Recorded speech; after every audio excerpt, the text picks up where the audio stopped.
안녕하세요. 생활불교의 도각입니다.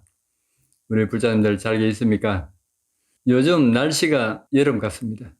겨울에서 봄을 뛰어넘고 바로 여름이 오는 것 같아요. 앞으로 이 지구에 아주 이상 기온이 많이 온답니다. 벌써 중국에서는 때 아닌 홍수로 지금 야단이 났지요. 우리 한국도 마음을 놓을 수가 없는 것입니다.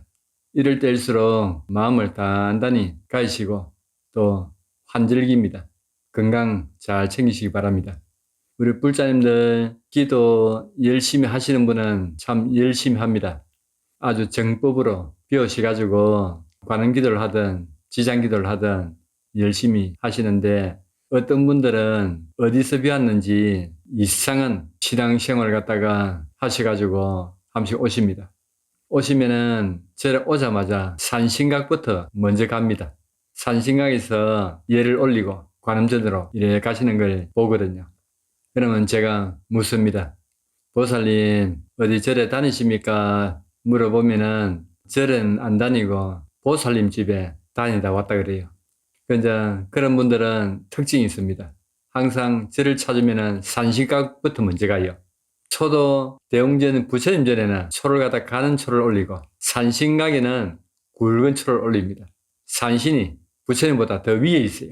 이런 그 행동은 옳지 못한 행동입니다. 부처님 법에 의지하는 분들은 바로 배우셔야 돼요. 최소한 기본 교리 정도는 배우셔가지고 신앙생활을 하시면은 많은 도움이 되는데 기본은 없고 막 급하다 보니 이상하게 배워가지고 신앙생활을 합니다. 그러다 보면은 안 좋은 일을 많이 겪어요. 뭔가 이루어질 수가 없지요. 뭐든지 내 마음이 참 중요합니다. 어떤 마음을 가지고 신앙생활을 하느냐가 중요하지요. 그런데 종교란 것은 바로 배우셔야 됩니다. 잘못 배우면은 사도로 가요. 그런데 본인은 모릅니다. 사도로 가는데 본인은 옳다 생각해요. 원래 사이비 종교들이 보면은 좀 이상하잖아요. 어떻게 보면 전부 정신병원에 가야 될 그런 사람들입니다. 일반 사람들이 상식적으로 생각하지 못하는 그런 행동을 하거든요. 결코 그는 도움이 안 됩니다. 제가 지리산에 있을 때 많은 우리 처사들을 겪습니다. 여자분들은 별로 없는데 남자분들은 토굴 생활 많이 해요. 근데 이유는 출가하기는 좀 뭐하고 속가 생활하면서 한 소식을 갖다가 얻으려고 토굴생활을 하죠. 그런 깨달음을 얻기 위해서 수행을 합니다. 근데 대부분 보면은 스승이 없어요. 혼자 수행을 합니다. 우리 불교에서도 나오죠. 그 독각성이라죠. 나 홀로 깨달은 나반존자가 있습니다. 독성각의 모시지가 있죠. 이런 분을 갖다가 흉내를 내서 그런지 혼자서 수행을 합니다. 그러다 보면은 한 번씩 사도로 빠지게 됩니다. 제가 여러 사람을 겪었죠. 오늘 그 중에 한 사람을 갖다가 이야기해 볼까 합니다. 이 이야기를 갖다가 하는 이유는 우리 보살님들도 바로 바른 부처님 법을 듣고 또 믿어야지 잘못 알고 엉뚱한 것을 믿으면은 이상한 길로 빠지게 됩니다.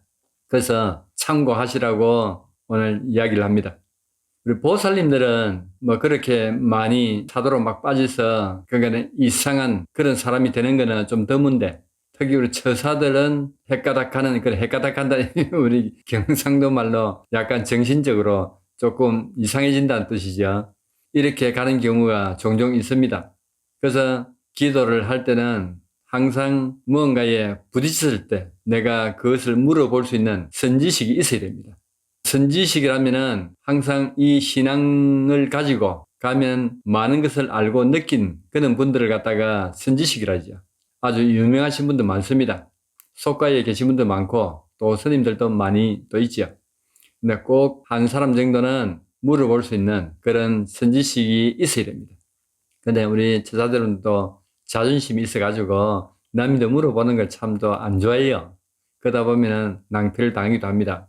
하루는 제가 있는 곳에 처사 한 분이 찾아왔습니다. 찾아와가지고 이거 이제 묻는데 이분은 자기가 기도 속에서 여러 가지 봤던 현상들을 갖다가 깨달았다 생각하고 아주 자부심을 가지고 저한테 왔습니다. 근데 제가 들어보니 전혀 아니었거든요.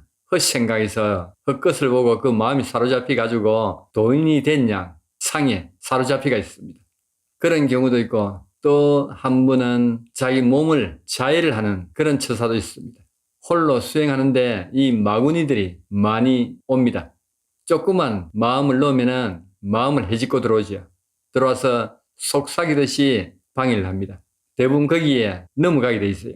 제가 지리산 한 곳에 한참 기도 중이었습니다.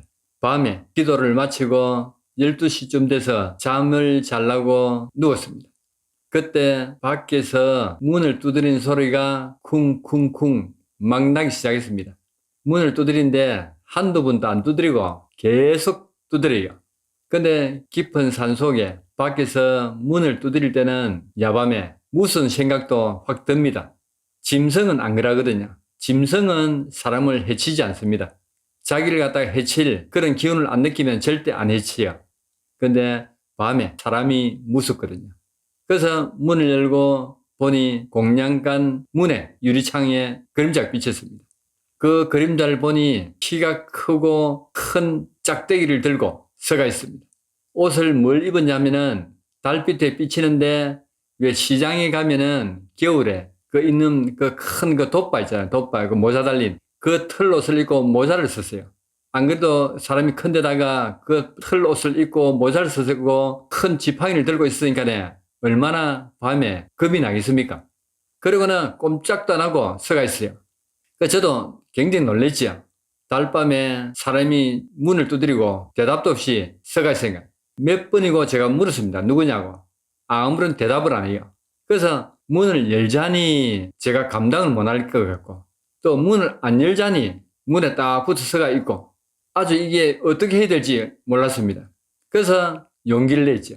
설마 부처님 도량에서 하면서 제가 용기를 내서 문을 열었습니다. 문을 열는데 턱 얼굴을 갖다 들이댑니다. 저는 깜짝 놀랐죠. 수염을 기르고 얼굴이 아주 시커멓게 세수를 갖다가 얼마나 안 했는지 냄새와 그 표정을 아마 우리 보살님들이 봤으면 기절을 할 정도로 흠상궂은 그런 얼굴이었습니다. 그래서 제가 놀란 가슴을 갖다가 진정을 시키고 누구십니까? 하고 물었죠. 그러니까 말은 안 하고 밑으로 가리켰습니다. 그런데 손에 쥐고 있는 게 대나무였어요. 큰 대나무를 갖다가 지팡이 양 짚고 올라왔습니다. 그때는 밤이 돼가지고 겨울이 좀 추웠어요. 그러다 보니까 이 지팡이가 자기는 주장자로 이제 들고 왔는데 아주 대나무를 이제 잘라가지고 들고 있었죠. 근데 금방이라도 사람이 해칠 정도로 그런 이 기운이 풍기했습니다. 그래서 누구냐고 물었더만은 저 밑에서 올라왔다는 그런 시중을 하면서 밑을 가리켰습니다. 그래, 왜 왔냐 했더만은 그때서 살 좀 주세요. 살을 얻으러 왔어요. 그래서 한숨을 제가 놨죠. 아이고, 다행이다 싶어가지고 우리 토굴에 살이 많이 있었거든요. 그래, 10kg짜리 작은 걸 갖다가 버뜩 들고 와가지고 이거 뭐 되냐 했더만은 고기 끄떡거려요. 그래서 그걸 갖다 줬더만은 인사를 하고 안고 돌아서 내려가는 거래. 밤에 12시가 넘어가지고 내가 얼마나 놀랬던지 방에 들어가서 누웠는데 계속 이 얼마나 놀란 가슴이 쿵쿵거렸어요. 그리고 아침이 됐죠. 아침 돼가지고 궁금했습니다. 도대체 저 사람이 누구인고? 그래서 이제 그 밑에서 올라오는 우리 보살님들이 있어요. 그 보살님들은 혹시 아실까 싶어가지고 그날 오후에 이제 점심 공양을 하고 물었거든요. 혹시 밤에 큰 그 털옷을 입고 대나무 지팡이를 짚고 어젯밤에 올라왔던데 혹시 아십니까? 누가 아시는 분 있어요? 이랬더만 아, 그 스님인갑다 하면서 누가 이야기를 하는 게 스님요? 이랬더만 예, 그분이 옛날에 스님이었는데 어느 날 좀 이상하게 됐다 그래요. 그래가지고 밤에 이렇게 막 돌아다닌다 그래요. 그래서 제가 이야기는 얼른 들었거든요. 그 밑에 큰 저수지가 있는데 저수지 위에 컨테이너가 하나 있어요. 컨테이너, 작은 컨테이너. 거기 있는 스님이었어요. 근데 정신이 이상하게 돼가지고 머리도 기르고 수염도 기르고 그런 상황에서 옷도 그런 걸 입고 밤에 대나무 짝대기를 들고 다니니까 사람들이 얼마나 놀랬겠습니까? 저도 밤에 첫 대면을 하고 나서 굉장히 놀랬지요. 그래서 그 다음날이죠. 또 시간을 내가지고 한번 가봤습니다. 가봤더만은 없어요. 문은 다 열리가 있는데 없어요. 그리고는 제가 또 이리저리 바쁘다 보니까 못 갔는데 세월 좀 지났어요. 경찰서에서 전화가 왔습니다. 전화가 와가지고 여기 스님이 지금 붙들려 왔는데 보니까 정신이 좀 이상해가지고 참 딱하게 됐다면서 누가 쉬는 보증만 써주면은 바로 풀려날 수가 있습니다 하고 저한테 이제 좀 데리고 가라는 그런 전화가 왔어요. 그래서 혹시 그 스님 아닌가 싶어가지고 제가 옷을 차려입고 경찰서로 갔지요. 갔더만은 아니나 그 사람이 거기 붙들려 있었어요. 그래서 제가 신원 보증을 쓰고 데리고 나왔지요. 며칠 있다가 사건이 또 터졌습니다. 또 경찰서에서 또 전화가 왔습니다. 그래가지고 이거는 내가 데리고 나오가 될 일이 아니다 싶어가지고 근원적으로 뭔가 이 치료를 받든가 어떻게 해야 되지 이거 안 되겠다 싶은 생각이 들었어요. 그래가지고 어떻게 해야 될지 내가 이따가 또 갔지요. 가가지고 그래서 이제 이야기를 들었습니다. 제가 데리고 나와가지고 해결될 문제가 아닌 것입니다 하고 이야기를 했죠. 그래가 사건 이제 경위를 갖다가 들어봤지요. 근데 이 스님이 배우고프니까네 그 남원시에 가면은 그 광안루에 보면은 다리 건너서 양념단지라는 그 식당가가 있어요. 그 식당가의 옆에 유스 호텔이라고 그 호텔 다니고 여관 다니고 학생들 수학 여행 가면 많이 머무는 유스 호텔. 이 유스 호텔 1층에 뷔페 식당이 있습니다. 뷔페 식당에 단체 손님들이 이제 그 예약을 했던 모양이지요. 그래 음식을 준비를 쫙 해놓고 이제 그 예약 손님 기다리고 있는데 그 사이에 이 스님이 대나무 짝대기를 들고 내려갔어요. 내려가가지고 음식을 갖다 그냥 손으로 막 집어먹고 음식을 엎어보고 막 대나무 짝대기로 막 휘둘고 난리를 지기었어요. 그래서 거기서 신고를 해가지고 붙들려갔는 길에 그런 사건이었습니다. 그래가지고 호텔 사장님도 뒤에 알고 보니까 정신이 이상자고 하다 보니까 처벌을 원치 않는다고 이제 이랬어요. 경찰서도 난처하게 됐는 길에. 그래서 저보고 또 신원보장 한 번 더 쓰고 또 좀 데려가라 그래요. 그래가지고 두 번을 또 데리고 왔지요. 이야기를 하면은 어느 정도는 대화가 되는 건데 중간에 가면 행수술을 해버리는 길에. 이 같은 경우도 서성 없이 혼자서 수행하다 보면은 마구니에 휘둘리든가 한 방 맞으면은 그렇게 되어버립니다. 그래서 우리 불자님들, 특히 우리 처사님들이 이런 경우를 많이 겪어요. 그러니까 꼭 어디 토굴에서 하든 집에서 하든 꼭 물어볼 수 있는 그런 선지식을 두셔야 됩니다. 그리고 수행을 하세요. 보살님들도 요즘 바빠서 절에는 못 가고 집에서 기도하는 분들이 많은 것 같아요. 집에서 기도를 하되 어느 정도 부처님 경전을 갖다가 많이 읽으셔야 됩니다. 부처님께서 어떤 말씀을 하셨는지 어느 정도 기본은 대해가지고 그 다음에 기도를 정근을 하시든 사경을 하시든 이 수행을 하셔야 됩니다. 그리고 언제든지 전화로 스님하고 통할 수 있는 그런 스님을 꼭 한 분 두세요. 무슨 일을 하다가 답답하면은 바로 전화기를 들고 스님인데 물어볼 수 있는 스님이 꼭 있어야 됩니다. 기도와 수행이란 것은 이 쉬운 게 아닙니다. 어느 정도 선까지 올라가면은 그때는 잘해요. 잘한데 기초에서 막 기도 시작할 때 이 무렵에는 사도로 빠지기가 쉽습니다. 까딱 잘못하면은 마군인데 한 방 맞으면은 되돌릴 수 없을 그런 치명타가 옵니다. 그러다 보면 아주 난감한 그런 상까지 갑니다. 정신병원에 입원하는 경우도 많이 있습니다. 그러니까 잘 참고하셔가지고 꼭 선지식을 두세요. 오늘은 기도할 때 궁금할 때 항상 내가 물어볼 수 있는 선지식이나 스님을 한번 두시면 좋다는 이야기를 해드렸고 이어서 마치면 섭섭하지요. 전라도 여자와 경상도 남자가 결혼을 했습니다. 이 전라도와 경상도 희한한 관계이죠. 그래서 우리 종교는 전라도, 경상도 그런 거 없습니다. 안 따지는데 이상하게 뭔가 전라도, 경상도 하면은 뭔가 좀 이상하게 꼬리가 돌아갑니다.